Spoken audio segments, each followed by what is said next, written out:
నమస్కారం ఘంటారావానికి స్వాగతం. ముందుగా ప్రధాన అంశాలు. ఆటో డ్రైవర్ సేవలో పథకానికి నేడు శ్రీకారం. ఒక్కొక్కరి ఖాతాలో 15,000 జమ చేయనున్న ప్రభుత్వం.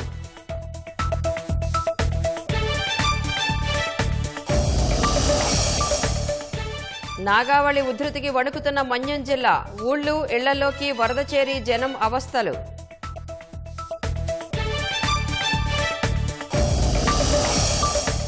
జగన్ జమానాలో రోజుకో నిరుద్యోగి ఆత్మహత్య. 4 ఏళ్లలో 1,552 మంది బలవన్మరణం.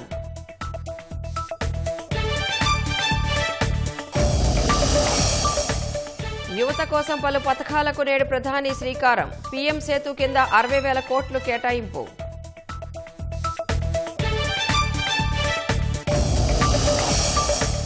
ట్రంప్ హెచ్చరికలతో దిగొచ్చిన హమాస్. ఇజ్రాయెల్ బందీల విడుదలకు అంగీకారం.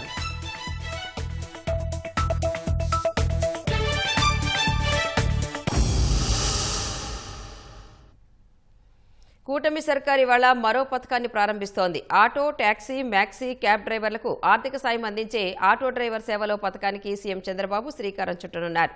ఒక్కో డ్రైవర్కు ఏడాదికి 15,000 చొప్పున ఆర్థిక సాయాన్ని ప్రభుత్వం అందించనుంది.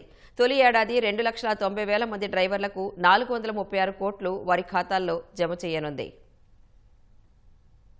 ఆర్టీసీ బస్సుల్లో మహిళలకు ఉచిత బస్సు కల్పించడంతో నష్టపోయామంటున్న ఆటో, టాక్సీ డ్రైవర్లను ఆదుకునేందుకు ఆటో డ్రైవర్ సేవలో పేరిట కూటమి సర్కార్ మరో పథకానికి ఇవాళ శ్రీకారం చుట్టనుంది. మేనిఫెస్టోలో పెట్టనప్పటికీ డ్రైవర్లకు సాయం అందించాలనే ఉద్దేశంతో ఈ నిర్ణయం తీసుకుంది. పథకాన్ని సీఎం చంద్రబాబు విజయవాడ సింగ్నగర్లోని మాకినేని బసవపున్నయ్య స్టేడియంలో లాంఛనంగా ప్రారంభించనున్నారు. ఈ కార్యక్రమంలో డిప్యూటీ సీఎం పవన్ కళ్యాణ్, మంత్రి లోకేష్, బీజేపీ రాష్ట్ర అధ్యక్షుడు మాధవ్ పాల్గొంటారు.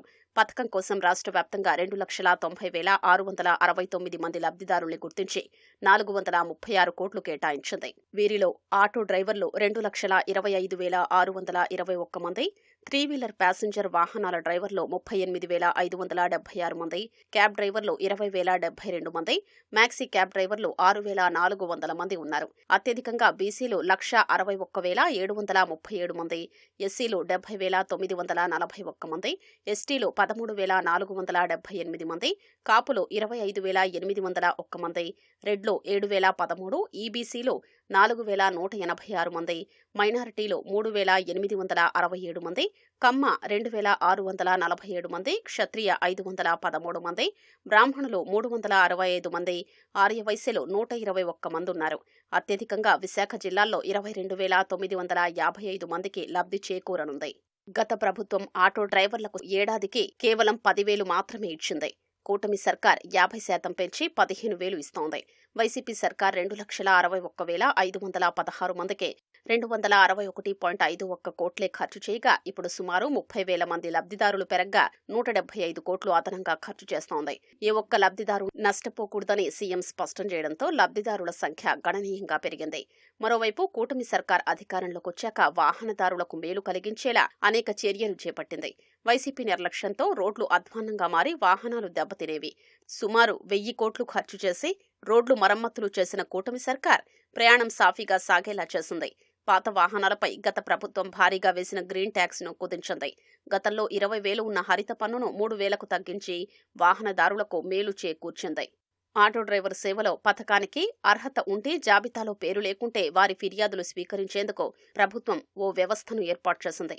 వాట్సాప్ ద్వారా ఓ ప్రత్యేక గ్రీవెన్స్ హ్యాండ్లింగ్ సిస్టమ్ని కూడా అందుబాటులోకి తెచ్చింది. లబ్ధిదారులు తప్పనిసరిగా ఏపీలో చెల్లుబాటయ్యే డ్రైవింగ్ లైసెన్స్, రిజిస్ట్రేషన్ కలిగి ఉండాలని ప్రభుత్వం స్పష్టం చేసింది. దేశంలో యువతకు సంబంధించిన పలు పథకాలకు ప్రధాని నరేంద్ర మోదీ నేడు శ్రీకారం చుట్టనున్నారు. విద్య, నైపుణ్యాభివృద్ధి, ఆంటర్‌ప్రెన్యూర్‌షిప్ కి సంబంధించి 62,000 కోట్లకు పైగా విలువైన పథకాలను ప్రారంభించనున్నట్లు ప్రధాని కార్యాలయం తెలిపింది. దేశంలో ఐటీఐల ఆధునికీకరణకు సంబంధించి పీఎం సేతు పథకాన్ని ప్రధాని మోదీ ప్రారంభించనున్నారు. ఈ పథకం కింద కేంద్ర ప్రభుత్వం 60,000 కోట్లు వెచ్చించనుండగా దేశంలో 1,000 ప్రభుత్వ ఐటీఐల్లో ఆధునిక మౌలిక సదుపాయాలు, డిజిటల్ లెర్నింగ్, ఇంక్యుబేషన్ వంటి వసతులు కల్పించనున్నారు. పరిశ్రమకు అవసరమైన నైపుణ్యాలతో విద్యార్థులు బయటకు వచ్చేలా ఐటీఐలలో కొత్తగా ఏర్పాటు చేసే ఈ క్లస్టర్లను పారిశ్రామిక సంస్థలు నిర్వహించనున్నాయి. 34 రాష్ట్రాలు, కేంద్రపాలిత ప్రాంతాల్లోని 400 నవోదయ విద్యాలయాలు, 200 ఏకలవ్య మోడల్ రెసిడెన్షియల్ పాఠశాలల్లో 1200 వొకేషనల్ స్కిల్ ల్యాబ్లను ప్రధాని మోదీ ప్రారంభిస్తారని పీఎంఓ తెలిపింది. ఈ స్కిల్ ల్యాబ్లలో ఐటీ, ఆటోమేటివ్, వ్యవసాయం, ఎలక్ట్రానిక్స్, లాజిస్టిక్స్, టూరిజం వంటి అంశాలపై విద్యార్థులకు శిక్షణ ఇస్తారు. అటు బీహార్లో విద్యార్థులకు ప్రతి నెల 1000 రూపాయలు ఇచ్చే ముఖ్యమంత్రి నిశ్చయ్ స్వయం సహాయత భత్తా యోజన, 4 లక్షల వరకు వడ్డీ లేని రుణాలు ఇచ్చే స్టూడెంట్ క్రెడిట్ కార్డు పథకాలను ప్రారంభించనున్నారు.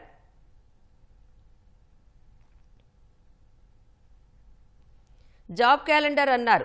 ఏటా ఉద్యోగ నోటిఫికేషన్ ఇస్తామన్నారు. కొలువుల జాతర సృష్టిస్తామని గొప్పలు చెప్పారు. కానీ 5 ఏళ్లు ఉద్యోగాలు ఇవ్వకుండా యువత భవిష్యత్తుని నాశనం చేశారు. దీంతో దిక్కుతోచని స్థితిలో సగటున రోజుకో నిరుద్యోగి బలవన్మరణానికి తనువు చాలించాడు. ఇది జగన్ జమానాలో యువతకు పట్టిన దుస్థితి. 2019 నాటికి నిరుద్యోగుల ఆత్మహత్యల్లో 16వ స్థానంలో ఉండే రాష్ట్రం 2023లో 10వ స్థానానికి ఎగబాకింది. జగన్ పరిపాలనలో రాష్ట్రానికి సగటున రోజుకో నిరుద్యోగి బలవన్మరణానికి పాల్పడ్డాడు. 2020 నుంచి 2023 మధ్య 4 ఏళ్లలో మొత్తం 1552 మంది నిరుద్యోగులు ఆత్మహత్యలు చేసుకున్నారు. వీరి బలవంతపు చావుల అంశంలో 2019 నాటికి దేశంలో 16వ స్థానంలో ఉన్న ఏపీ 2023కు 10వ స్థానానికి ఎగబాకింది. అంతేకాదు, జగన్ హయాంలో ఆత్మహత్యలు చేసుకున్న ప్రతి 100 మందిలో 4 నిరుద్యోగులే. 2020-23 మధ్య రాష్ట్రంలో మొత్తం 32,699 మంది బలవన్మరణాలకు పాల్పడగా అందులో 1,552 మంది నిరుద్యోగులే. కేంద్ర హోంమంత్రిత్వ శాఖ తాజాగా విడుదల చేసిన ప్రమాద మరణాలు, ఆత్మహత్యల సమాచార నివేదిక 2023 ఈ వివరాలు వెల్లడించింది. వైసీపీ హయాంలో రాష్ట్రంలో నిరుద్యోగుల ఆత్మహత్యలు ఏ స్థాయిలో కొనసాగాయో చెప్పేందుకు ఈ గణాంకాలే తార్కాణం. అప్పట్లో ఏటా జాబ్ క్యాలెండర్లు విడుదల చేస్తామని చెప్పి సకాలంలో ఇవ్వలేదు. పోలీసు కానిస్టేబుళ్లు డిఎస్సీ నియామక ప్రక్రియను ముందుకు తీసుకెళ్లలేదు. ఆ పోస్టుల భర్తీ కోసం ఎదురు చూసి గత్యంతరం లేని పరిస్థితుల్లో కొందరు ఆత్మహత్య చేసుకున్నారు. మరోవైపు ఉన్న పరిశ్రమలను తరిమేశారు. కొత్త పెట్టుబడులు రానివ్వకుండా అడ్డుకున్నారు. దీంతో అటు ప్రభుత్వ రంగంలోనూ ఇటు ప్రైవేటు రంగంలోనూ ఉపాధి, ఉద్యోగాలు దక్కక, భవిష్యత్తుపై భరోసా చిక్కక అనేక మంది ప్రాణాలు తీసుకున్నారు. 2022తో పోలిస్తే 2023లో రాష్ట్రంలో నిరుద్యోగుల ఆత్మహత్యలు 15.65% మేర పెరిగాయి. 2022లో 364 మంది బలవన్మరణాలకు పాల్పడగా 2023లో ఆ సంఖ్య 421కు చేరింది. నిరుద్యోగుల ఆత్మహత్యల్లో 2022లో ఏపీ దేశంలో 12వ స్థానంలో ఉండేది. 2023 నాటికి 10వ స్థానానికి ఎగబాకింది. 2023లో దేశవ్యాప్తంగా 14,234 మంది నిరుద్యోగులు ఆత్మహత్యలకు పాల్పడగా అందులో 421 మంది ఏపీలోని వారే. 2023లో రాష్ట్రంలో ఆత్మహత్యలు చేసుకున్న నిరుద్యోగుల్లో 387 మంది పురుషులు, 34 మంది మహిళలు ఉన్నారు. మనకంటే ఎంతో వెనుకబడిన ఉద్యోగ, ఉపాధి విషయంలో చాలా వెనుకంజలో ఉన్న పశ్చిమ బెంగాల్లో 143, బీహార్లో 42 మంది నిరుద్యోగులు 2023లో ఆత్మహత్య చేసుకున్నారు. ఆ 2 రాష్ట్రాల్లో జరిగిన బలవన్మరణాలకు మించి ఏపీలో చోటు చేసుకున్నాయి. గత 2 రోజులుగా కురుస్తున్న భారీ వర్షాలకు నాగావళి నదికి వరద పోటెత్తుతోంది. నాగావళి ఉధృతికి పార్వతీపురం మన్యం జిల్లా జియ్యమ్మ వలస మండలం బాసింగి నిర్వాసిత గ్రామం ముంపునకు గురైంది. ఇళ్లలోకి పెద్ద ఎత్తున వరద చేరడంతో ప్రజలు అవస్థలు పడుతున్నారు. పాఠశాల ప్రాంగణం అంతా జలదిగ్బంధమైంది. తోటపల్లి జలాశయం నిర్మాణంలో భాగంగా బాసింగి గ్రామాన్ని 2004లో నిర్వాసిత గ్రామంగా గుర్తించారు. పరిహారం అందకపోవడంతో చాలా మంది ప్రజలు గ్రామాన్ని విడిచి వెళ్లలేదు. ఇళ్ల స్థలాలు కేటాయించినా నిర్మాణానికి నిధులు ఇవ్వకపోవడంతో బాధితులు ఇక్కడే ఉండిపోయారు. నాగావళి నదికి వరద వచ్చినప్పుడల్లా గ్రామం ముంపునకు గురై ఇబ్బందులు పడుతున్నామని గ్రామస్తులు వాపోతున్నారు. బాసంగిలో పర్యటించిన కురుపాం ఎమ్మెల్యే తోయక జగదీశ్వరి స్థానికులతో మాట్లాడి ఇబ్బందులు తెలుసుకున్నారు. సమస్య పరిష్కరించి బాధితులకు అండగా నిలుస్తామని హామీ ఇచ్చారు.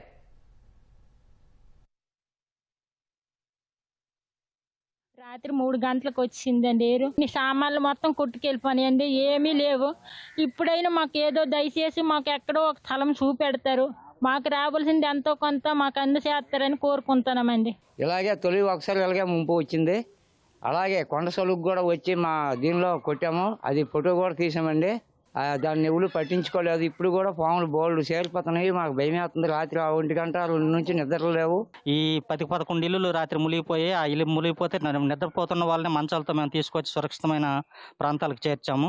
అలాగే వీళ్ళలో కొంతమంది గర్భిణీ స్త్రీలు ఉంటే వాళ్ళని కూడా బయటికి తీసుకొచ్చాం. కానీ ఎమర్జెన్సీ అయితే బయటికి పోవడానికి కూడా మాకు కనీసం రోడ్డు సౌకర్యాలు కూడా లేవు సార్. మా ఊరు రావాలంటే ఎవరైనా రావాలంటే భయపడిపోతుంటారు. 108కి కూడా మేము తీసుకెళ్లాలంటే మా వాళ్ళని ఎక్కడ మంచాలతో తీసుకెళ్లాల్సి వస్తుంది. దయచేసి మా ఈ సమస్యని పంచాయతీ శాఖ మినిస్టర్ గారు, డిప్యూటీ సీఎం పవన్ కళ్యాణ్ గారైనా చొరవ తీసుకొని మా గ్రామానికి మంచి పునరావాసం నిర్మించాలని, మాకు అందరికీ కూడా మంచి చేయాలని మిమ్మల్ని ప్రార్థిస్తున్నాం సార్. ఆ చిన్నపిల్లలకి ఈనాడు చదువు ఇబ్బందిగా ఉంది. అధికారులు కూడా పట్టించుకోవడం లేదు. అధికారులు స్పందించి ఒక తారీఖు తెస్తారని ఆశిస్తున్నాం. వీళ్ళు ఎక్కడో దగ్గర స్థలం ఇచ్చారు, వాళ్ళకి అంగీకారం కాకపోయినప్పటికీ అక్కడ ఇల్లు కట్టుకున్న వాళ్ళకేమో ఇప్పటికి కూడా 2018లో ఇల్లు కట్టుకుంటే ఇప్పటికీ కూడా బిల్లు ఇవ్వలేదు.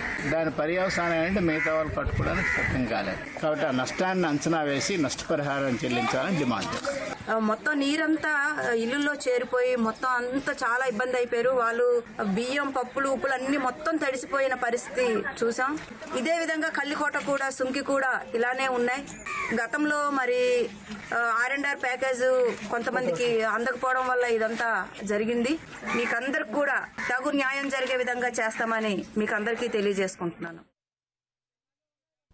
రాష్ట్రాల్లో ఈ ఏడాది ఏప్రిల్ నుంచి సెప్టెంబర్ వరకు ప్రతి నెల నికర జీఎస్టీ రాబడి రికార్డు నెలకొల్పుతూ వస్తోంది. 2017లో జీఎస్టీ శకం ప్రారంభమయ్యాక తొలి 6 మాసాలతో పోలిస్తే నెల నెలా ఇప్పుడు సాధించినంత నికర రాబడి లేదు.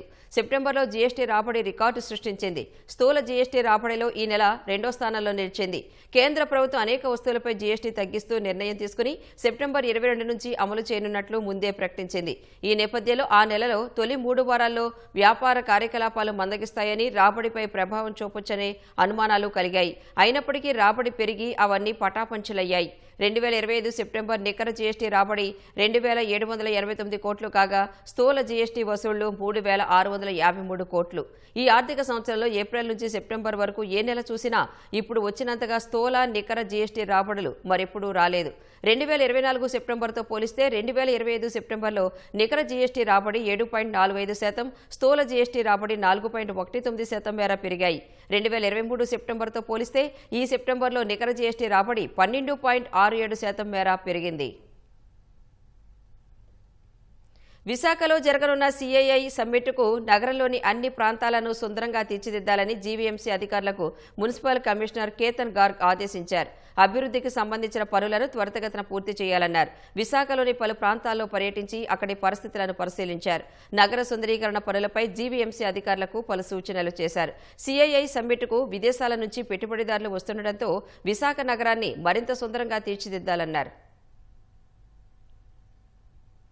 ప్రధాన ఎన్నికల కమిషనర్ జ్ఞానేష్ కుమార్, ఎన్నికల కమిషనర్ వివేక్ జోషి, ఎస్ఎస్ సంధులు నేటి నుంచి 2 రోజుల పాటు బీహార్లో పర్యటించనున్నారు.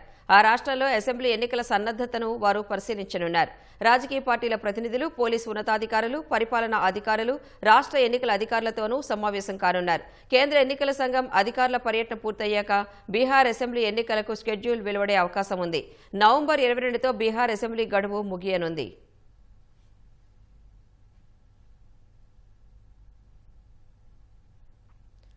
జాతీయ రహదారులపై ఫాస్టాగ్ చెల్లింపుల విషయంలో కేంద్రం 2 కొత్త నిబంధనలను ప్రవేశపెట్టింది. ఫాస్టాగ్ లేని వాహనాలు జాతీయ రహదారుల్లోని టోల్ గేట్ల వద్ద సాధారణ రుసుముకు 2 మొత్తం చెల్లించాలన్న నిబంధనను సడలించింది. ఈ రకం వాహనదారులు నగదు రూపంలో అయితే ఇప్పటి మాదిరిగానే 2 రెట్లు రుసుము చెల్లించాలన్న కేంద్రం యూపీఐ ద్వారా అయితే 1.25 రెట్లు చెల్లిస్తే సరిపోయేలా నిబంధనను మార్చింది.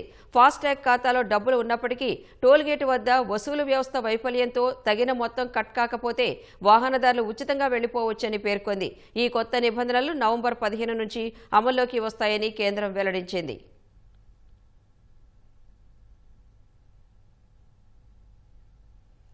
జాతీయ రహదారుల పొడవునా ఆయా హైవేల సమాచారం, అత్యవసర హెల్ప్లైన్ నెంబర్లు తెలిపేలా క్యూఆర్ కోడ్స్ను ఏర్పాటు చేస్తున్నట్లు జాతీయ రహదారుల ప్రాధికార సంస్థ NHAI తెలిపింది. ఇందులో హైవే గస్తీ, టోల్ మేనేజర్, రెసిడెంట్ ఇంజనీర్ నంబర్లు, అత్యవసర హెల్ప్లైన్ నెంబర్ 1033 అందుబాటులో ఉంటాయని NHAI ఓ ప్రకటనలో పేర్కొంది. NHAI ప్రధాన కార్యాలయం, సమీపంలోని ఆసుపత్రులు, పెట్రోల్ పంపులు, మరుగుదొడ్లు, పోలీస్ స్టేషన్లు, రెస్టారెంట్లు, టోల్ ప్లాజా దూరం, ట్రక్కులు నిలిపే స్థలం, పంక్చర్ షాపులు, వాహన సర్వీస్ స్టేషన్లు, ఈ ఛార్జింగ్ స్టేషన్లు తదితర వివరాలన్నీ ఈ క్యూఆర్ కోడ్లు తెలియజేస్తాయని తెలిపింది. దీనికి సంబంధించిన సైన్ బోర్డులను రహదారుల ప్రారంభ, ముగింపుల వద్ద, పక్కనున్న విశ్రాంత ప్రాంతాల్లో, టోల్ ప్లాజాల దగ్గర ఏర్పాటు చేస్తామని వెల్లడించింది. ఈ చర్యలు రహదారి భద్రతా ప్రమాణాలను పెంచుతాయని NHAI పేర్కొంది.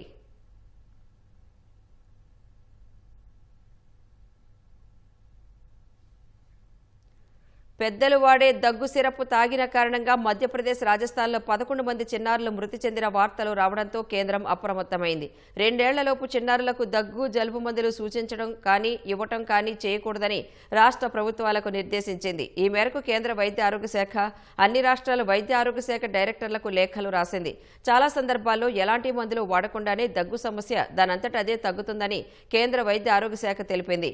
ఫలితంగా 2 ఏళ్లలోపు చిన్నారులకు దగ్గు, జలుబు మందులు రాయడం కానీ ఇవ్వటం కానీ చేయకూడదని రాష్ట్రాల వైద్య ఆరోగ్య సేవల డైరెక్టర్లను ఆదేశించింది. మరోవైపు రాజస్థాన్లో దగ్గుమందు తాగి 2 చిన్నారులు మృతి చెందిన ఘటనలో డ్రగ్ కంట్రోలర్ రాజారాం శర్మను ఆ రాష్ట్ర ప్రభుత్వం సస్పెండ్ చేసింది. ఔషధ ప్రమాణాలను ప్రభావితం చేశారన్న ఆరోపణలపై ఈ చర్యలు తీసుకున్నట్లు పేర్కొంది. జైపూర్కు చెందిన కేసన్స్ ఫార్మా తయారు చేసిన 19 ఔషధాల సరఫరాను నిలిపివేయాలని వైద్య ఆరోగ్య శాఖను ఆదేశించింది. శాంతి ప్రణాళికలోని కొన్ని అంశాలను అంగీకరిస్తున్నట్లు హమాస్ ప్రకటన విడుదల చేయడంతో గాజా పట్టీపై దాడులు ఆపాలని ఇజ్రాయెల్కు అమెరికా అధ్యక్షుడు డొనాల్డ్ ట్రంప్ సూచించారు. శాంతికి హమాస్ సిద్ధంగా ఉన్నట్లు తనకు అనిపిస్తోందని తెలిపారు. ఈ సూచనలపై స్పందించిన ఇజ్రాయెల్ ప్రధాని నెతన్యాహు అమెరికా ప్రతిపాదించిన శాంతి సూత్రాల్లో మొదటి దశను అమలు చేయడానికి సిద్ధమవుతున్నట్లు తెలిపారు. అంతకుముందు తాను ప్రతిపాదించిన 20 సూత్రాల శాంతి ప్రణాళికకు అంగీకారం తెలపకపోతే హమాస్కు నరకం చూపిస్తానని ట్రంప్ హెచ్చరించారు. గాజాలో యుద్ధం ముగింపునకు అమెరికా అధ్యక్షుడు డొనాల్డ్ ట్రంప్ తీవ్ర ప్రయత్నాలు చేస్తున్నారు. ఈ క్రమంలో పలు కీలక పరిణామాలు చోటు చేసుకున్నాయి. ఆదివారం సాయంత్రం 6 గంటల్లోపు తాను ప్రతిపాదించిన 20 సూత్రాల శాంతి ప్రణాళికకు హమాస్ సమ్మతి తెలపకపోతే నరకమెలా ఉంటుందో చూపిస్తానని తొలుత ట్రంప్ ట్రూత్ లో పోస్ట్ చేశారు. ఇప్పటికే 25,000 మంది హమాస్ సైనికులు హతమయ్యారని, మిగిలిన వారిని కూడా వెంటాడతామని హెచ్చరించారు. పశ్చిమాసియా దేశాలన్నీ తమ వెంట ఉన్నాయన్న ట్రంప్ శాంతి ఒప్పందంపై ఇజ్రాయెల్ సంతకం చేయనుందని తెలిపారు. 3000 సంవత్సరాల తర్వాత పశ్చిమాసియాలో శాంతి నెలకొననుందని, బందీలందరినీ ఇజ్రాయెల్కు అప్పగించాలని హమాస్కు సూచించారు.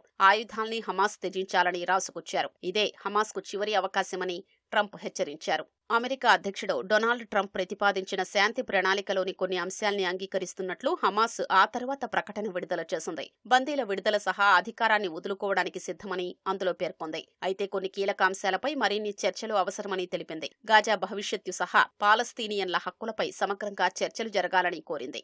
కీలక ప్రతిపాదన అయిన నిరాయుధీకరణ గురించి హమాస్ తన ప్రకటనలో పేర్కొనలేదు.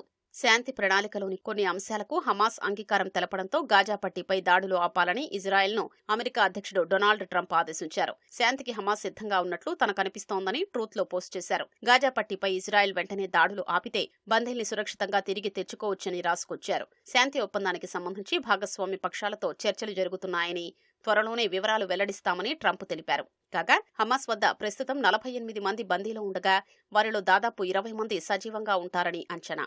గత వారం ఇజ్రాయెల్ ప్రధాని నెతన్యాహు సమక్షంలో అమెరికా అధ్యక్షుడు డొనాల్డ్ ట్రంప్ శాంతి ప్రణాళికను ప్రకటించారు. వాటిని అరబ్ సహా కొన్ని ముస్లిం దేశాలు స్వాగతించాయి. ఇజ్రాయెల్ దాడులతో నిరంతరం నరకయాతన అనుభవిస్తున్న గాజా ప్రజలకు మద్దతుగా ఇటలీలోని 100 నగరాల్లో ప్రజలు సాధారణ సమ్మె నిర్వహించారు. ఈ సందర్భంగా జరిగిన ప్రదర్శనల్లో 20 లక్షల మందికి పైగా పాల్గొన్నారని ఇటలీకి చెందిన అతిపెద్ద కార్మిక సంఘం వెల్లడించింది. ఒక్క రోమ్ నగరంలోనే 3 లక్షల మంది సమ్మెలో పాల్గొన్నారు. పలు చోట్ల నిరసనకారులు, పోలీసులకు మధ్య ఘర్షణ చోటు చేసుకుంది. నిరసనకారులను చెదరగొట్టేందుకు పోలీసులు టియర్ గ్యాస్ ను ప్రయోగించారు. గాజా వాసులకు సాయం చేరవేసేందుకు బయలుదేరిన గ్లోబల్ సుముద్ ఫ్లోటిల్లా అనే నౌకల సముదాయాన్ని ఇజ్రాయెల్ బలగాలు నిలిపివేసినందుకు నిరసనగా సమ్మెకు పిలుపునిచ్చారు. ఈ సమ్మెను ఇటలీ ప్రధాని జార్జియో మెలోని వ్యతిరేకించారు.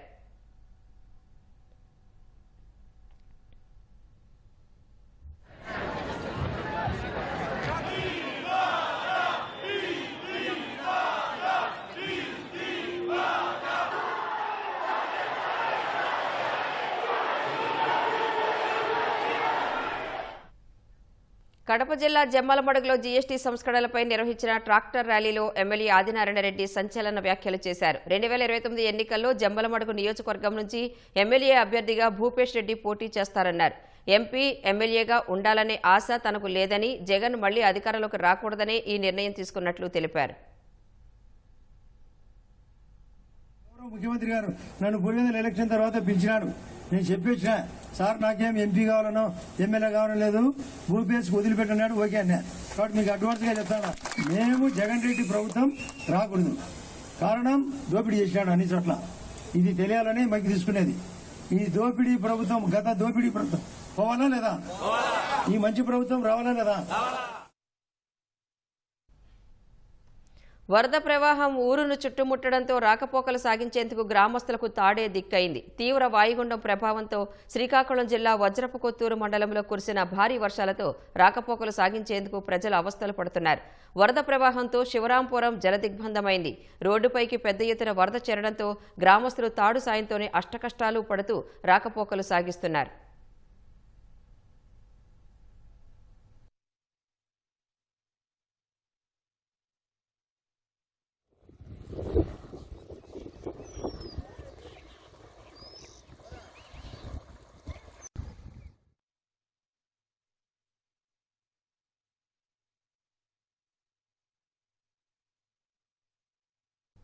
దేశంలో ఎన్ని ఆలయాలు ఉన్నాయి, వాటి విశిష్టత ఏంటి, కనుమరుగైన గోపురాలెన్ని, వాటి పునరుద్ధరణకు ఎలాంటి చర్యలు తీసుకోవాలి, ఇలా ఎన్నో ఆధ్యాత్మిక అంశాలను వెలికితీసే పనిలో తలమునకలయ్యారు ఆయన.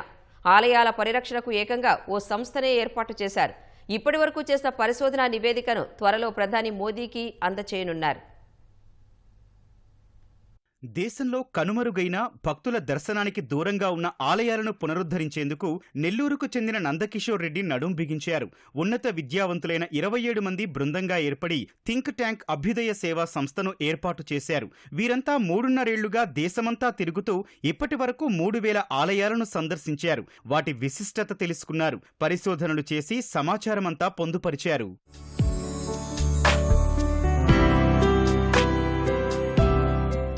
దేశవ్యాప్తంగా 1,00,000కు పైగా ఆలయాలున్నట్లు ఫౌండేషన్ సభ్యులు గుర్తించారు. దేవాలయాలు ఆధునిక వైద్య దేవాలయాలని నందకిషోర్ రెడ్డి చెబుతున్నారు. ఆలయాల సందర్శన ప్రశాంతత, పుణ్యాన్నే కాదు, రోగాలను నయం చేస్తుందంటున్నారు. పరిశోధన నివేదికను ప్రధాని మోదీకి త్వరలో అందిస్తామన్నారు. దీని యొక్క మెయిన్ ఉద్దేశం ఏంటంటే, మన భారతదేశంలో ఉన్న 1,00,000 గుడులని ఎక్స్పోజ్ చేసి వాటి యొక్క విశిష్టతను చెప్పి, ఒక్కొక్క గుడి మనిషికి ఎప్పుడెప్పుడు అవసరం అవుద్దో చూసుకొని ఏ స్టేజ్లో ఏ గుడికి వెళ్ళాలి అనే ఒక ముఖ్య ఉద్దేశంతో ఇది చేస్తున్నాం. సపోజ్ టోటల్గా మన తమిళనాడులో కానీ టోటల్ టెంపుల్స్ సంఖ్య చూసుకుంటే 6 నుంచి 7 లక్షలు ఉన్నాయి. తెలంగాణలో దాదాపుగా 1 లక్ష ఉన్నాయి.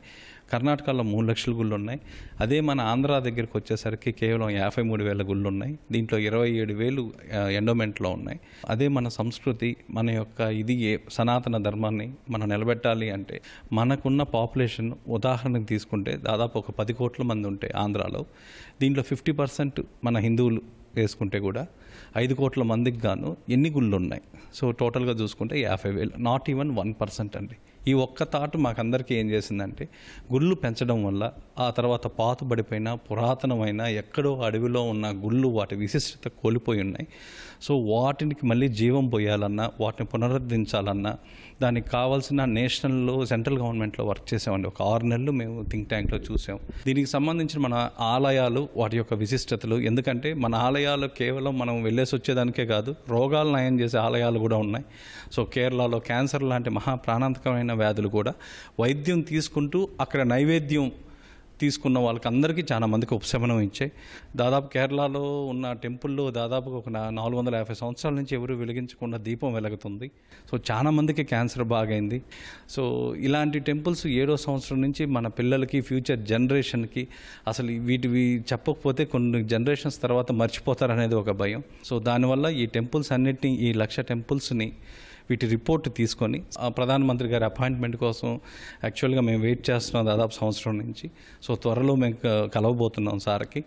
మరుగున పడిన ఆలయాల జీవనోద్ధరణతో పాటు దేవాలయాల సంరక్షణకు కేంద్రమిస్తున్న పథకాలపైన ప్రచారం చేసి ప్రజల్లోకి తీసుకెళ్తోంది థింక్ ట్యాంక్ ఫౌండేషన్. ప్రతి గుళ్ళో మనకు మొదటి నుంచి అన్నప్రసాదాలు జరగాలని మధ్యాహ్నం సాయంత్రం భోజన పథకానికి అన్నప్రసాద స్కీమ్ అని చెప్పి దాదాపుగా దానికి డబ్బులు ఇస్తుంది. ఈ స్కీమ్స్ అన్నీ ఉన్నాయి. సో మనకున్న బిజీ వల్ల, మనకున్న రొటీన్ వల్ల ఎవరు దాన్ని గమనించలేకున్నారు. ఇప్పుడు మన భారతదేశంలో ఒక బీహార్ 38% వాడుకునింది. అదే మన ఆంధ్ర దగ్గరికి వచ్చేసరికి 12-13% మాత్రమే మనం వాడాము. ఇవన్నీ నేషనల్ స్కీమ్స్. ఈ గ్యాప్లు ఉన్నాయి. ఈ నేషనల్ స్కీమ్స్ని యూజ్ చేసుకొని, దాతల్ని యూజ్ చేసుకొని, ఎన్ఆర్ఐస్ని యూజ్ చేసుకొని టోటల్గా ఈ టెంపుల్స్ యొక్క జీవనోద్ధారానికి వాటి యొక్క విశిష్టతను ప్రతి ఒక్కరికి టెంపుల్ యొక్క అవసరాన్ని తిరిగి గుర్తు చేయాలనేది మా ఉద్దేశం. దేవాలయాలపై రీసెర్చ్ చేసినందుకు అభ్యుదయ ఫౌండేషన్కు తెలంగాణకు చెందిన శాంతికృష్ణ ట్రస్ట్ భాషా లిటరేచర్ అవార్డు అందించింది. ఆలయాల పరిరక్షణకు కృషి చేస్తూ నేటి తరంలో ఆధ్యాత్మిక భావాన్ని పెంపొందించడం పట్ల నందకిషోర్ తండ్రి హర్షం వ్యక్తం చేస్తున్నారు. ఆధ్యాత్మికంగా ఎదిగితే గాని మన భారతదేశం ప్రపంచ దేశాలకు గురువుగా ఉండేటువంటి అవకాశం వస్తుంది. కాబట్టి ఆధ్యాత్మికత అనేది పిల్లల్లో చొప్పించడానికి బీఈడీ చేశాను, భగవంతుడి దగ్గర ట్రై చేశాను. అదృష్టవశాత్తు మా అబ్బాయి నందకిషోర్ చాలా చక్కగా ఈ ఫీల్డ్ ఎంచుకొని ఆలయాల కోసమే వాడి జీవితాన్ని వెచ్చించేది నాకు చాలా ఆనందదాయకం.